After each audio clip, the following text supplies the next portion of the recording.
Hi everyone, welcome back to our YouTube channel. Hope you guys are doing well.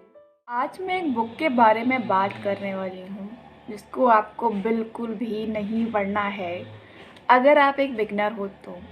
अब आप सोच रहे होगे कि ये मैडम रोज़ बताती हैं कि ये बुक पढ़नी चाहिए, ये अच्छी होती है, ये आपको ज़रूर पढ़नी चाहिए, बट आज आप उल्टा बोल रही हैं कि ये नहीं पढ़नी चाहिए। जी हाँ, अगर आप एक बिगनर हो तो आपको ये बुक बिल्कुल भी नहीं पढ़नी चाहिए। अब मैं आपको बुक शो करती हूँ, आखिर वो कौन सी बुक है जिसे आपको नहीं पढ़ना चाहिए अगर आप बिगनर हो तो।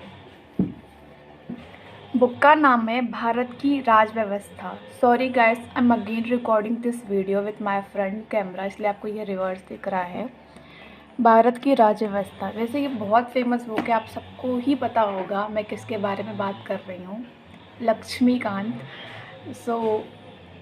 अगर आप एक बिगनर हो और अभी अभी आपने अपनी प्रिपरेशन स्टार्ट करी है, अभी आप बिगनर हो और बीपीएससी हो, स्टेट पीसीएस, जिस भी एग्ज़ाम की प्रिपरेशन कर रहे हो आप, अगर आप अभी अभी स्टार्ट किया है तो आपको ये बुक बिल्कुल भी नहीं पढ़नी है।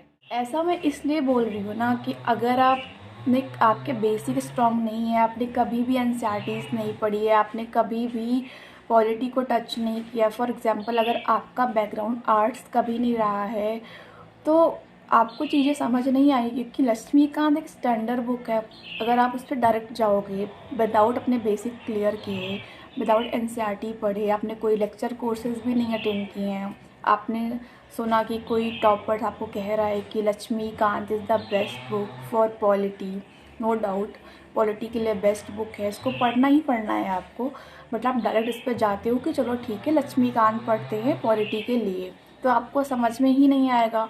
टू बी वेरी ऑनेस्ट मैं बताना चाहूँगी कि मैंने ये बुक पूरी ख़त्म नहीं करी है, मैंने आधा ही पढ़ा है, पर जिससे मैं समझ पाई हूँ। पहले स्टार्टिंग में मैंने कुछ भी नहीं पढ़ा, सीधा मैं क्या किया, मैंने पॉलिटी के लिए लक्ष्मीकांत उठा लिया। फिर मेरे को डीमोटिवेट फील होने लगा कि आपको ये भी फील होगा कि कहीं मैं एग्ज़ाम के लिए बना भी हूँ कि नहीं, मुझे तो कुछ समझ में ही नहीं आ रहा। समझ में नहीं आएगा क्योंकि आपके बेसिक स्ट्रॉन्ग नहीं है। मेरे साथ भी सेम प्रॉब्लम हुई। फिर मैंने इसको साइड में रखा और फिर मैंने एनसीईआरटीज़ पढ़े, फिर मैंने लेक्चर कोर्सेज लिए। अब जब मैं इसको पढ़ती हूँ तो मुझे ईज़िली समझ में आने लगी है चीज़ों को। फॉर एग्ज़ाम्पल अगर सेकुलरिज़म है तो आपने कभी नहीं पढ़ा है, डायरेक्ट आप इस पे जाते हो, आपको वर्ड से समझ नहीं आएगा कि क्या है क्या नहीं है। आई वुड से अगर आप एक बिगनर हो और आपने अभी अभी यूपीएससी की जर्नी को स्टार्ट किया है, अभी अभी आपने स्टेट पीसीएस, बीपीएससी, मैं यूपीएससी के लिए नहीं बोलूँगी, जितने भी स्टेट पीसीएस है जिस अभी आपने स्टार्ट किया है जस्ट, तो आपको डायरेक्ट स्टैंडर्ड बुक पे नहीं जाना। मैं आपको यहाँ ये भी क्लियर कर दूँ, सिर्फ लक्ष्मीकांत ही नहीं, जितने भी स्टैंडर्ड बुक्स हैं आपको डायरेक्ट उस पर नहीं जाना। सबसे पहले आपको ये देखना है कि क्या मेरे बेसिक स्ट्रॉन्ग है। अगर आपका बैकग्राउंड आर्ट्स रहा है या फिर आपने पॉलिटी कभी ना कभी पढ़ा हुआ है अपने ग्रेजुएशन में या फिर कहीं पे, तो आपको लगता है कि मैं कंफर्टेबल हूँ, तब आप परचेज़ कर सकते हो, आप पढ़ सकते हो। बट अगर आपके बेसिक स्ट्रॉन्ग नहीं है, अगर आपके कभी भी बैकग्राउंड उस चीज़ से नहीं रहा है, तो पहले आपको अपने बेसिक स्ट्रॉन्ग करने हैं, फिर आपको स्टैंडर्ड बुक पे जाना है। तो मैंने डिनाई नहीं किया कि आपको लक्ष्मीकांत नहीं पढ़ना है। आप सोचोगे कि यार लक्ष्मीकांत नहीं पढ़ना है, लक्ष्मीकांत पढ़ना है, बट एनसीईआरटी और बेसिक क्लियर करने के बाद, वरना आपको कुछ भी नहीं समझ में आएगा। आपको लगेगा कि समझ में आ रहा प्रॉपर, बट नहीं आएगा। मैं ये अपने पर्सनल एक्सपीरियंस से बोल रही हूँ।